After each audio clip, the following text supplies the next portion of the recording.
Good morning and welcome. I'm Kenny Jastrow, and I served as chairman of the Commission of 125. I am also chair of the Campaign for Texas, UT's capital campaign that is now in its 5th year. Despite tough economic conditions, especially the Great Recession, the campaign has raised approximately $1.5 billion thus far to advance excellence at UT. Under Bill Powers' leadership, annual contributions to the campaign have increased 30% over previous years, and I am confident that we will reach our goal of $3 billion. In the years since the report of the Commission of 125 was published in 2004, Presidents Larry Faulkner and Bill Powers have regularly briefed Commission members. These updates have reviewed the progress the university has made on the recommendations of the Commission. Our state government is now in the process of dealing with a major revenue shortfall, and most state agencies are preparing for budget reductions. The issues regarding the budget and the larger public discussion of higher education in Texas affect everyone with a stake in the future of the University of Texas. President Bill Powers has agreed to brief us on these important developments and report on progress regarding the Commission's recommendations. Today, the members of the Commission of 125 are joined by members of the Development Board, the Faculty Council, Student Government, the Senate of College Councils, the Staff Council Executive Committee, and UT students. Also present are leaders of the Ex-Students Association, the Advisory Councils, the deans, and other university officials. It is now my pleasure to introduce Natalie Butler, President of UT Student Government. Natalie is a senior majoring in Plan 2 Honors, Government and Communication Studies. Natalie, will you come forward to introduce Bill Powers?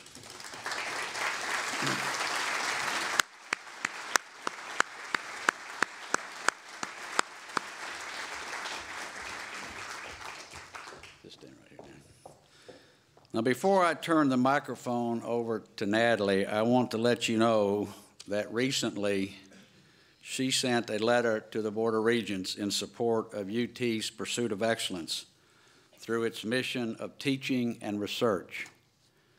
Natalie, I just want you to know that all of us here today, along with Longhorns everywhere and UT students, share your views regarding our great university and its drive to become the best public teaching and research institution.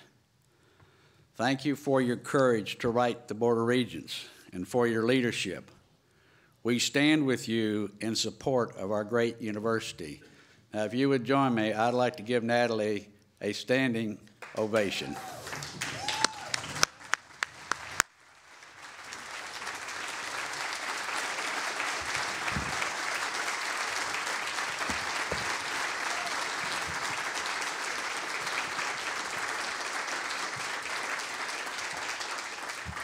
Wow. Thank you all so much. I've been on this campus for 4 years, and I've been in office for only a month. It's been quite a month, let me tell you. But I've had the distinct privilege of working with President Powers a great deal in the month that I've been in office, and I've seen firsthand his commitment to undergraduates, his commitment to research, and his commitment to making UT the best public institution in the country. And I know that all of us in this room and the Longhorns across the state and across the country share that vision. And I want everyone in here to know, if you don't already, that he is absolutely committed to making that happen for all of us, for current students, alumni, and students to come in the future. I'm looking forward to working with you for the next year. I think we're going to do great things for this university and for students. And with that, it is my distinct pleasure to introduce the president of the university, William Powers.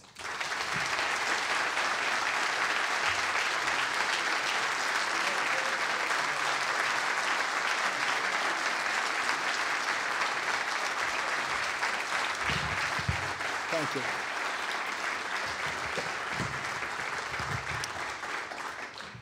Thank you. And thank you, Natalie. I have never been prouder to be a Longhorn. To be a Longhorn with thousands of students and faculty and alumni, friends around the world who continue their strong support for our university and for the university they love and that they cherish. I can't thank each of you individually, but I do need to recognize two of you. Kenny Jastro, who you just heard from, who chaired our commission of 125. Thank you, Kenny.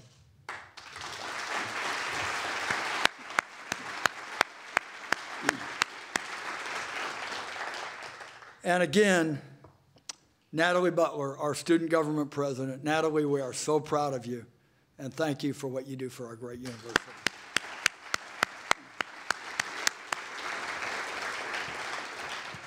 As Kenny mentioned, I want to update you on issues confronting higher education and confronting our own great university. And I'll concentrate on three areas: our budget situation, our vision for the future of UT Austin and public research universities, and how we can reconcile that vision with current questions about higher education in Texas. I want to talk about our disciplined culture of excellence and innovation. And in the process, I'll give you an update on some of the initiatives that were set in motion by the Commission of 125.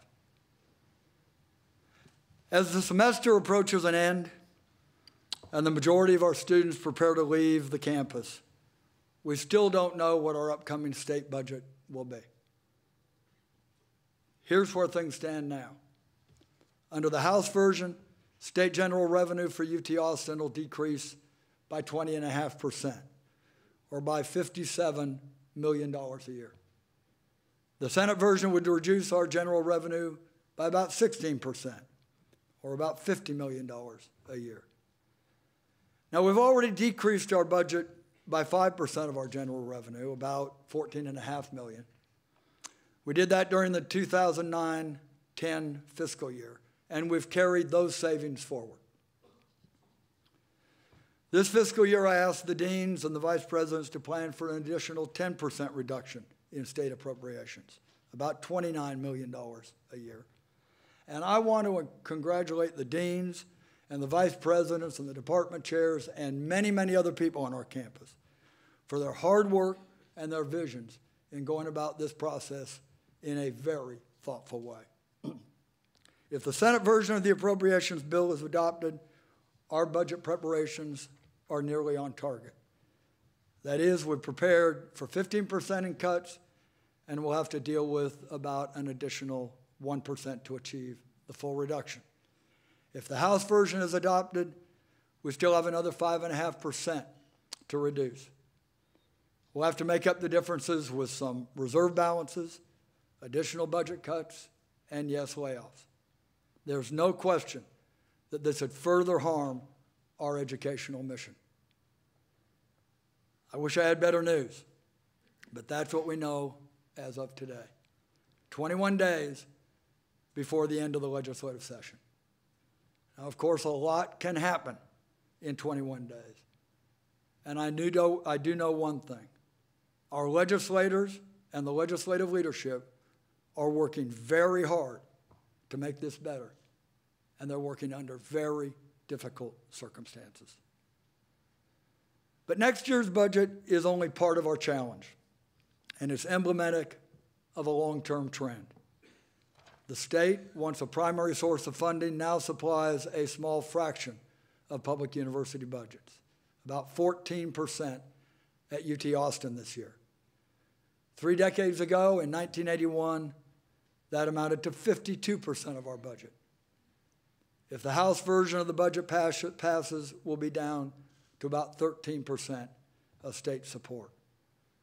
This is a profound change. But it's only one of many seismic shifts in society that are affecting higher education today. Families are still grappling with a deep recession and many uncertainties. Current demographic and social trends are greatly expanding the number of people seeking higher education, and rightly so. The role of the university in society has expanded from one of primarily training the workforce to becoming partners in innovation for the private sector, entrepreneurial communities, and other educational institutions. And of course, who can fail to note the rapid changes in technology? Entering students can't recall a time before the internet. The web, smartphones, and other technologies are second nature to them. So the world changes, and so must we. We have to reinvent the way we do business. Our current approach is simply not sustainable. We can't just long for the old days. We need to be on the leading edge of this change. We need to be more productive so that we can do more with less. That was my message in the State of the University address last September, and it's still my message here today. In a moment, I'll share with you many of the things we're doing on our campus. But it's important to note that we've been reinventing the ways we do things since the Commission of 125 gave its report in 2004. It's simply wrong to claim that UT is not interested in or engaged in change.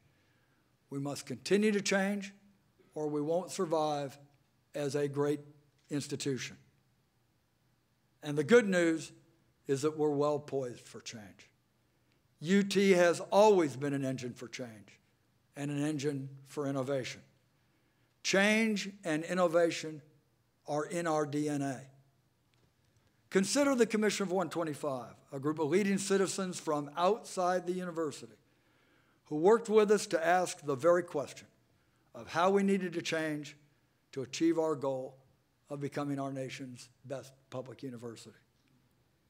2 years later, after 2 years of systematic and thoughtful study, commission members told us that we did need to change, and we've done that. They gave us marching orders in 2004 about what we should be doing and how we should be doing it. The commission set high expectations for a disciplined culture of excellence. It said we should focus on the undergraduate experience, that we should be selective and strategic in how we invest in programs. We should set a higher standard of leadership in the colleges and departments, and then empower those leaders to make their units truly great. These were insightful goals. And the Commission of 125 was not the first time that happened on our campus. On our 75th anniversary, the Committee of 75 did the same thing. And again, on our 100th anniversary, the Centennial Commission advised us how we needed to change in response to a changing world. I was on the 40 acres then, and the changes we made had a transformative impact. So the Commission of 125 was just part of our tradition on this campus over a long period of time for change and for innovation. And the changes it recommended have already had a transformative impact as well. You know, we all in this room come from different religious traditions. My own is Presbyterian. We say that the church is not just reformed. It is always reforming. That idea is at the core of UT. Not just when the commissions are on campus, but always. Indeed, that was my core message last September. But there was a second part of my message in September. As we change, we must be guided by a vision of the true value of a teaching and research university. That part of my message is more important today than ever.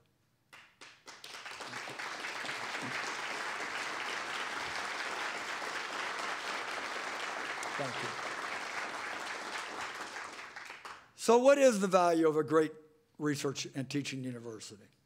And what is our vision for the public university of the future. The public research university of the future must solve global problems, expand knowledge, and improve lives throughout society. Our faculty are working on energy sustainability through research initiatives in carbon capture, large-scale alternative energy storage, and solar energy. Our advanced computing capability, which includes one of the world's most powerful supercomputers, is being applied to the study of hurricanes, oil spills, and earthquakes.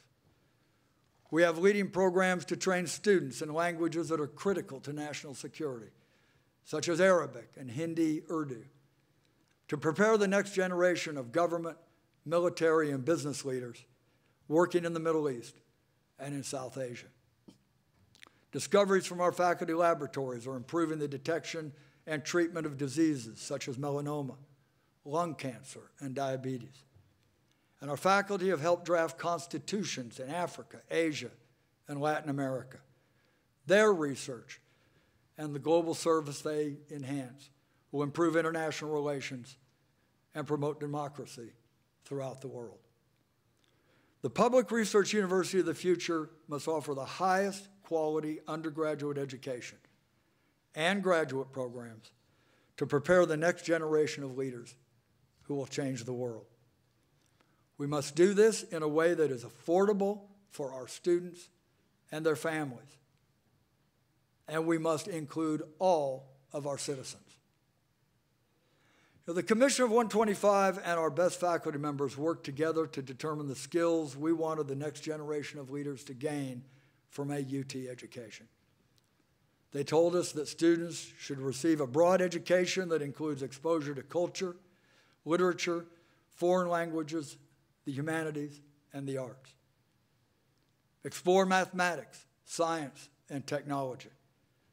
Learn to think critically, write cogently, speak persuasively, and work both independently and as part of a team. Engage in open discussion, inquiry, and discovery. Research, problem solving, and most importantly, learning to learn. Examine questions of ethics and the attributes of effective leadership.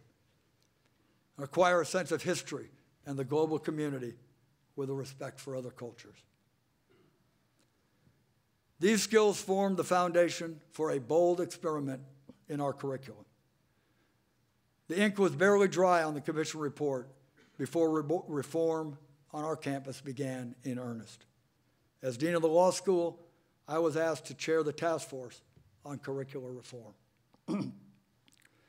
The task force recommendations augmented the state's core curriculum by requiring students to take designated classes that have had a substantial focus on writing, quantitative reasoning, global cultures, multicultural perspectives, ethics, and independent inquiry.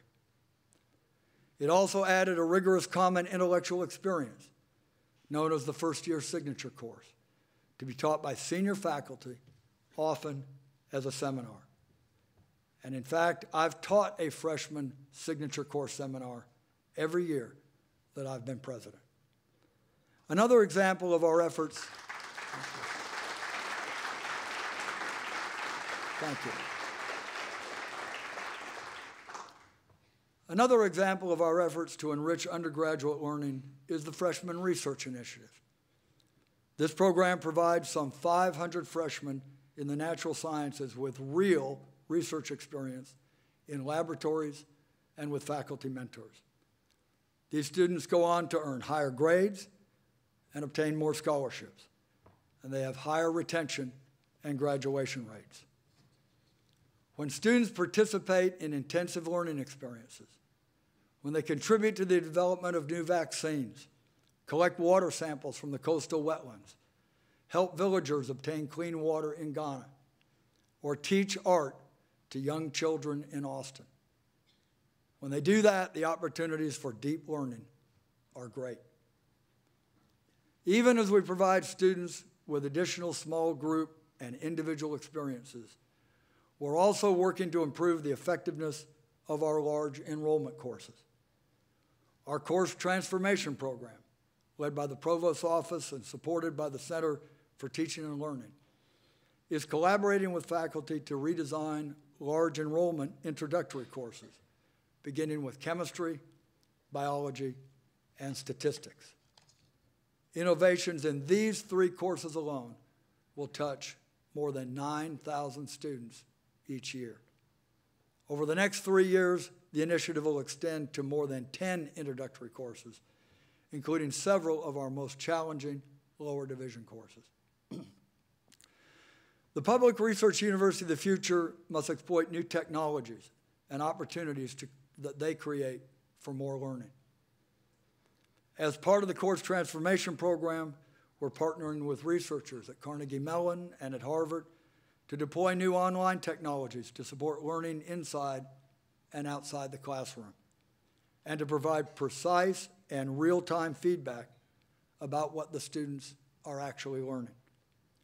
These technologies will offer students additional opportunities to master the materials more quickly and effectively, and to collaborate with peers and with faculty. They draw on increased knowledge about how people learn, and they'll enliven the delivery of course content. These can be powerful tools to help faculty and students make more effective use of class time. And we can expand the impact of these initiatives by sharing them with other educational institutions. So in that spirit, I've convened a group of university and community college presidents across Texas to collaborate with us on these kinds of projects, and to work with state policymakers to develop and support educational innovations. One of the major objectives of this project is to help students reach similar levels of proficiency across different learning environments at various institutions with a wide range of missions. Through these kinds of collaborations, our curriculum redesign and course transformation efforts can create new opportunities for tens of thousands of students throughout the state and even throughout the nation. We're also leading initiatives to increase the number of Texas students who are prepared for a research university's type of education. The School of Undergraduate Studies and the Provost's Office are working with Texas A&M and high schools across the state to pilot a unique program that will certify high school students' academic competencies and even allow them to graduate from high school early if they can meet the requirements defined by our faculty in 5 core areas. This initiative has the potential to be a new national model and to generate substantial savings for the students and for our state. In addition, we're working with Texas A&M, community colleges, and school districts to develop and deploy new college readiness assignments and instructional models to help students understand and prepare for university work. In my view, leading these kinds of research and development initiatives to expand opportunities and to improve educational productivity, they are an important responsibility of the 21st century research university. Now, these are only some of the initiatives underway to move students from high school to college graduation more efficiently and more successfully. We test students in the summer before their freshman year to better match them to majors. In the College of Natural Sciences, students are tested to diagnose their knowledge of mathematics, and they can complete online modules to improve their preparation for calculus before they ever arrive on our campus. The College of Liberal Arts is using online assessment and learning modules to determine students' proficiencies in foreign languages and help them advance more quickly. We established the School of Undergraduate Studies, where students who have not decided on a major can take the classes and get the advising that they need so that when they do find their major, they don't need to delay graduation by going back to square one. We've developed other academic support systems, and we've adopted flat rate tuition, which has led students to take more credit hours and progress to graduation more quickly. All of this, too, lowers cost. We're rightly proud of the progress we've made in improving our freshman retention rates to 92% in the first year. And in fact, along with Texas A&M, we have the highest graduation rates among public universities in the state.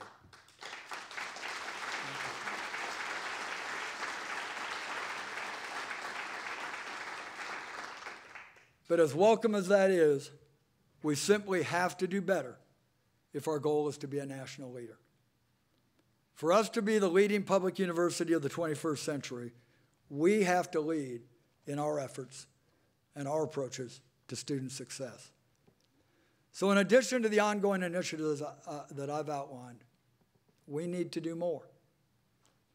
On average, our students have 142 semester credit hours when they graduate with a bachelor's degree in a single major. Students with multiple majors often have more than 160 hours. Sometimes they take these extra hours for good reason, but too often it's the result of poor decisions. Choosing a major, in course selection, in matching their talents to their degree plan, and importantly and critically, very often in our own failure to provide enough available course sequences. Greater efficiency in this area will pay enormous dividends in improved graduation rates, lower institutional costs, and reduced costs for Texas students and their families. And to be candid, we'll have to insist that our students plan and then justify their course selections with a firm plan for timely graduation. Families expect that when their sons and daughters go off to college, it'll be a 4-year experience, and it'll be a 4-year expense. That's except in very specific programs. We need to honor those expectations. You may have seen in a recent interview in the Texas Tribune with Charles Miller, he noted that our single biggest focus ought to be on our graduation rates. I think Charles Miller is exactly right on that point. Although our graduation rates are the highest in Texas, we should be among the highest in the nation. In fact, our four-year graduation rates should be around 70%. This will save Texas and Texas families millions of dollars a year. It'll allow us to provide high-quality educational programs to thousands of additional students. Despite the budget challenge, I challenge all of us to deepen our commitment to this work. Where appropriate, we should also create new pathways for students who want to graduate in 3 years. These students will have to be highly motivated, willing to take some summer courses, and likely would benefit from advanced placement credit before they enroll. They may have to forego some extracurricular activities. And then we have to ensure coherent sequences and course availability so that they can succeed. The College of Natural Sciences already has developed a degree in 3 program in 6 degrees in its portfolio. These programs can save students and their families thousands of dollars. We've already expanded our summer course offerings and reduced tuition for summer enrollment by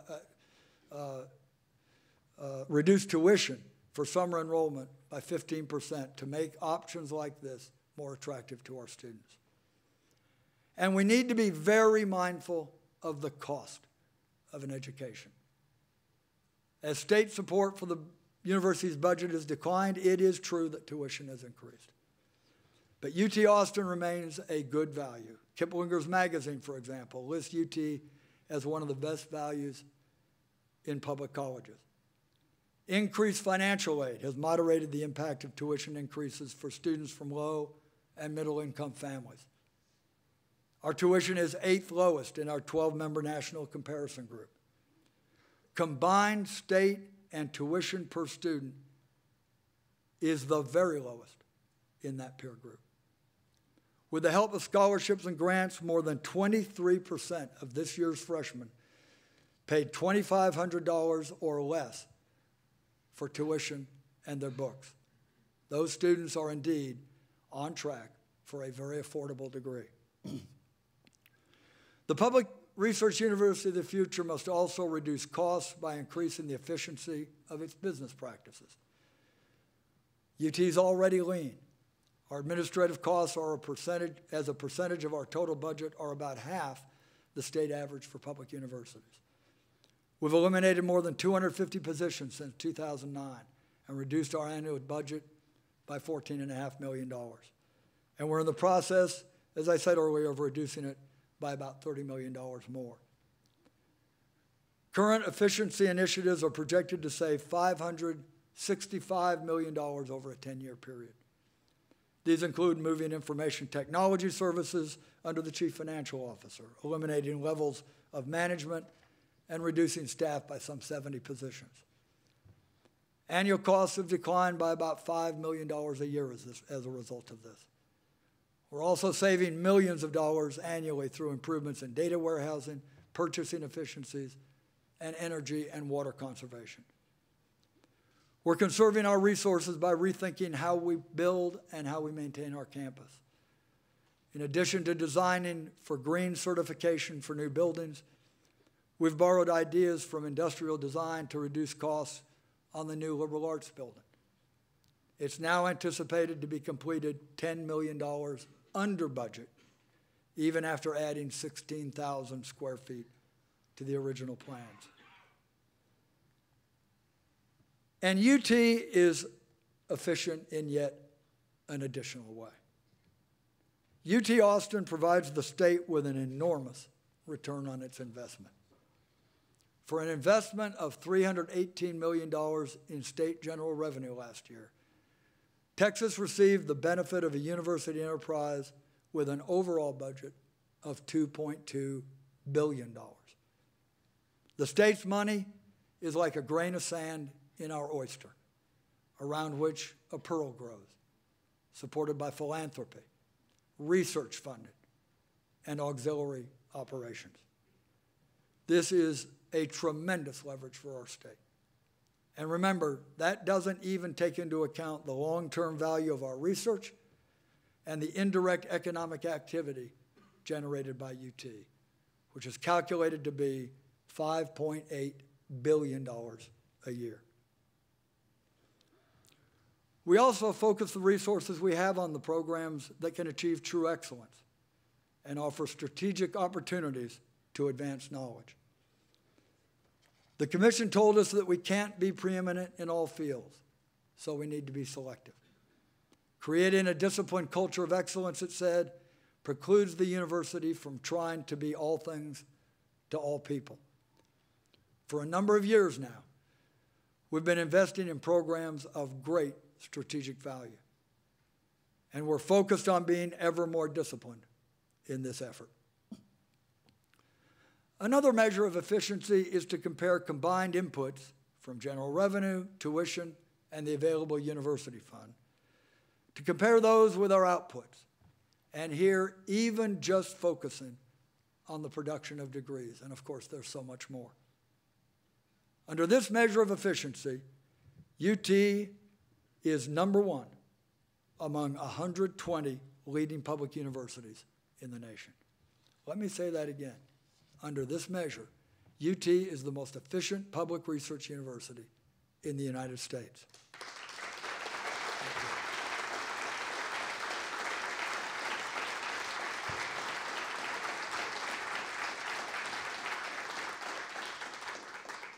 But even at number one, we can't be complacent.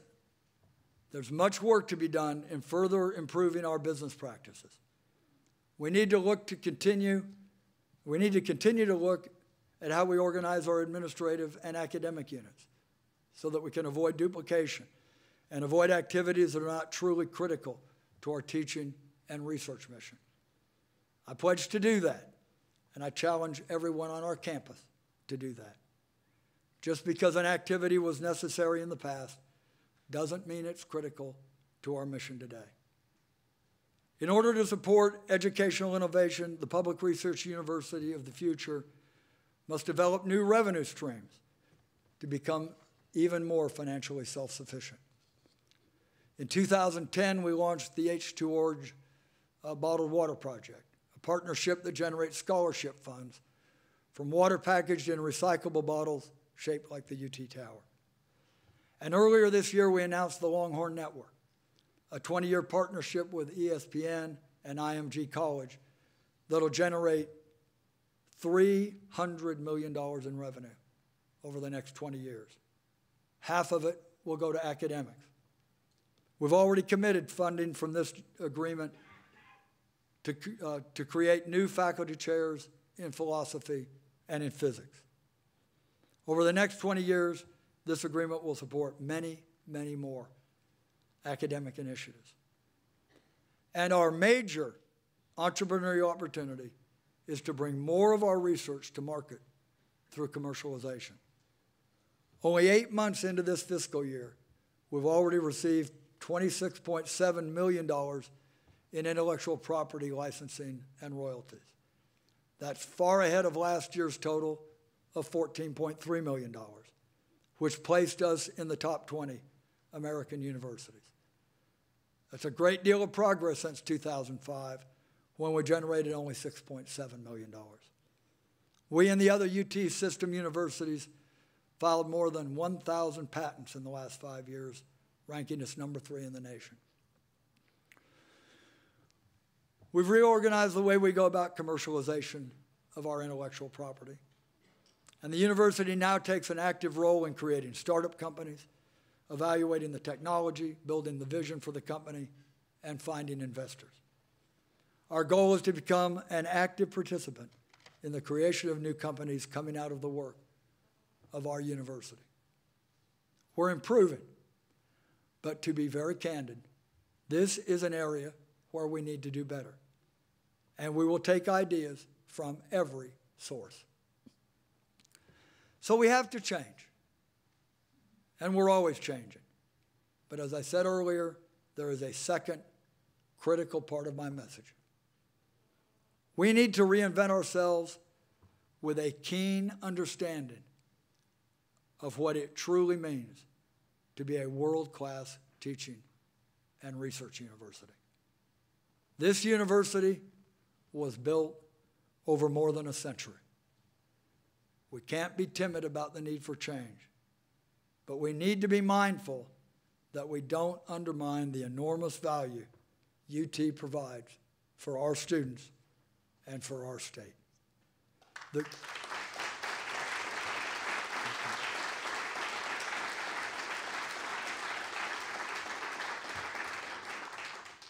The Commission of 125 was right when it listed the skills our students will need to be the next generation of leaders, and I talked about them earlier.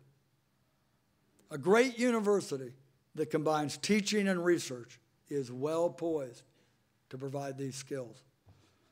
Let me give you just 3 examples of what happens when you have a critical mass of bright people involved in teaching and in research. Katie Maas is a chemical engineering senior. 2 years ago, she joined the laboratory of Professor Nicholas Pappas. She joined it as an assistant. Katie worked on projects to improve drug effectiveness and to develop nanoparticles that can release medicine in the small intestine rather than in the stomach. That interest recently helped her win a 5-year, $250,000 research grant from the Hertz Foundation. We're proud that after graduation this month, Katie will be pursuing her doctorate at MIT. Maybe someday Dr. Maas will return to UT to pursue her desire to fight cancer and expand knowledge. The kind of research experience that Katie received as an undergraduate at UT is not factored into the metrics some would use to evaluate Tier 1 research universities.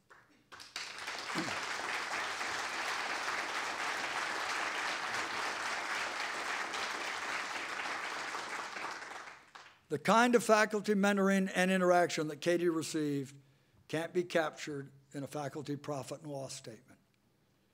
Exposing young people to that kind of world-class research is what Texas needs in order to lead. Professor Todd Dittmeyer teaches introductory physics to undergraduates. I've heard him speak, and he is a fantastic teacher. His other job is serving as director of the Center for High Intensity Laser Science here at UT. He succeeded in raising $14 million to fund the petawatt laser, with most of the funding coming from the National Nuclear Security Administration. The Texas petawatt has a power output, well, for a nanosecond or less, more than 2,000 times that of all the power plants in the United States.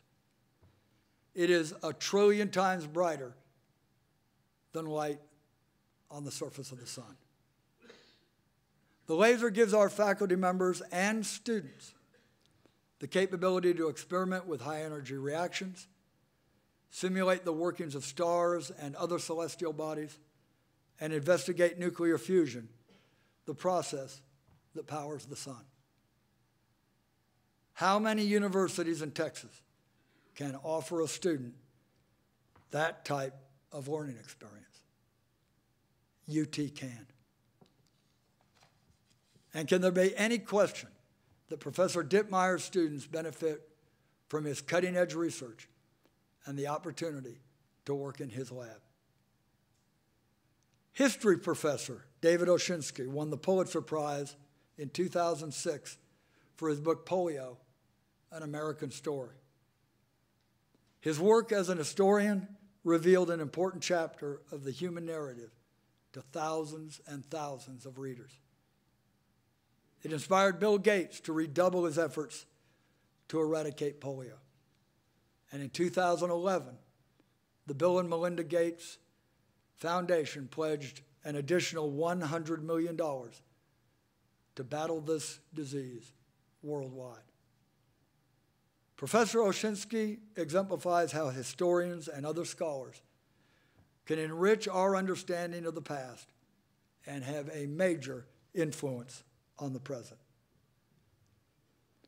Katie, Todd, and David are with us today.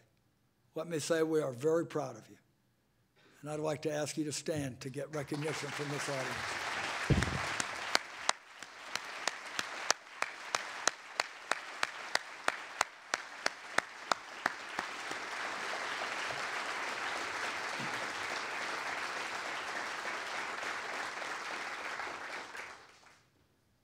I could tell countless stories like these. Our faculty and our students are changing the world. The combination of teaching and research ensures that students are continually exposed to the most innovative minds at our university. These faculty members show students not only advances in their particular field, but teach them how research is done. Now, our faculty members generate a tremendous return on investment, even in tangible forms. In 2009-10, the faculty attracted $642 million in external research grants. That's twice the amount of state support that we received for this fiscal year. That's impressive. But it's not just the money. It translates into countless stories, like the 3 that I just told. So this is my twofold message. We must continue to embrace change. And we must do it with an enlightened vision of what a great teaching and research university does for our society and has done for more than a century. It educates. It generates knowledge. It creates prosperity. It nourishes our democratic way of life. And it provides access to the American dream. We're not only open to change, we're agents of change. But in the interest of reform, we must continue to strengthen the things that make American public research universities such powerful engines of innovation. The state of Texas needs not only large numbers of college graduates, it needs large numbers of graduates who have learned to thrive in the kind of educational environment that operates at the frontier of what is known and what is not yet known. The ability to produce these kinds of advanced degrees attracts business. It gives Texas the capacity to support innovation and advanced technology. It feeds the rest of the educational ecosystem throughout the state by producing professors that teach at regional and community colleges, and by fortifying K-12 education with teachers who are well equipped to prepare their students to face the challenges of the future. We need to be careful about how we change. It's virtually impossible to simply change and innovate from the top down. The successful model for innovation in business is that people at the administrative level create an environment in which people doing the real work of the company can innovate. It's a universal principle, and it's just as true at a university. At an effective university, the administration creates an environment in which the faculty and students can innovate.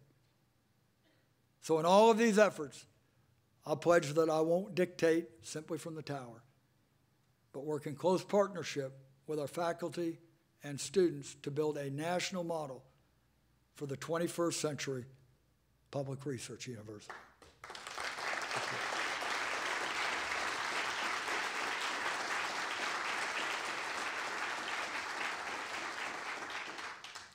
The result of an unfettered, curiosity-driven research model is that it expands knowledge for society.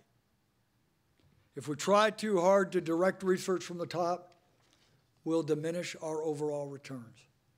History has shown time and time again that's very difficult to predict what advances in research, sometimes imperceptibly small, sometimes so obscure that only 5 people in the world really understand them. Which of those will lead to the next big advance for humanity? Pick any revolutionary area: computer science, genetics, molecular biology. And to a one, you can trace back through a maze of obscure advances in which knowledge was built brick by brick into something we now see as monumental. Our understanding of our culture and of the arts, indeed of our democratic way of life and its history, that understanding is no different. It builds on insights from the past, revitalized in every generation. Some would insist that the most important performance metrics are the employment of our graduates and the amount of their compensation. Well, these are important. But they measure success only by the short-term return. Not everything can be measured in dollars and cents. And not everything can be measured by short-term returns. Our principal mission, rather, is to train leaders for the future who will then change the world. Just last week, we saw a vivid example of that. The attack on Osama bin Laden's compound in Pakistan was planned and commanded by Vice Admiral William McRaven, UT School of Journalism, class of 1977.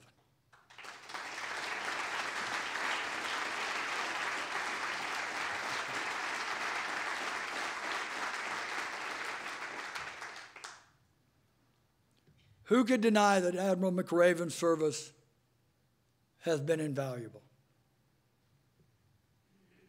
But it could not be gleaned from his starting salary 34 years ago. Admiral McRaven is one more example. What starts here truly changes the world. Today I've discussed the value of a research university and why we simply must preserve the special teaching and research ecosystem that now exists on our campus. Our vision includes a strong commitment to undergraduate teaching, to harnessing technology to deepen and enrich the learning experience, to develop new revenue streams, to have greater efficiency in all of our business operations, and to strengthen our research enterprise to expand the Texas economy and improve the life in America and beyond. The question is how we go about change in pursuit of those goals. The stakes are high. We're closer than ever to making UT the best. But if we make unwise choices, we can quickly squander 128 years of progress toward that goal. What is the cost to society if we fail to make positive change, if we fail to make the right choices? At best, we grow less effective and less relevant. At worst, we close the door of opportunity for thousands of Texas families who want to give their children affordable access to true academic excellence. So I'll continue to work to educate the UT community, the public, our elected officials, and yes, our critics, about the essential role our university must play in the future of Texas. We'll continue to strengthen our disciplined culture of excellence and of innovation. I will continue to defend our constitutional mandate to remain a university of the first class. I'll work night and day to achieve our vision for the public research university for the future. And I want to thank everyone in the Longhorn family for helping me do that. What starts here changes the world. It's not just a slogan. It's a reality. And I want to thank everyone here in this room and in the Longhorn family around the world for working with me to keep it that way. Thank you very much.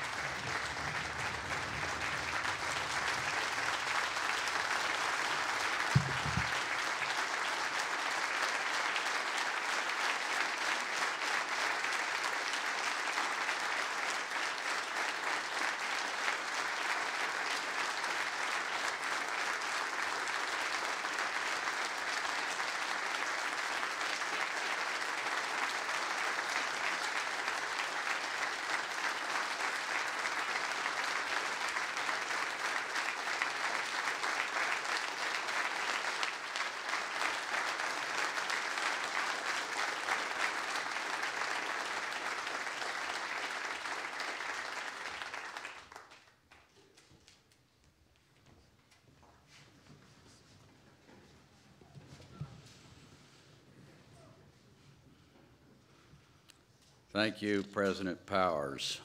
We are very fortunate to have such a capable leader at the helm of the university during these challenging times. Bill, we truly appreciate you and your leadership and all you do for higher education. Thank you for being here today. It's been a very important day at the University of Texas in its long history, and yet the future is in front of us. Thank you for your words, Bill. We stand right with you, and we stand adjourned. Thank you for coming.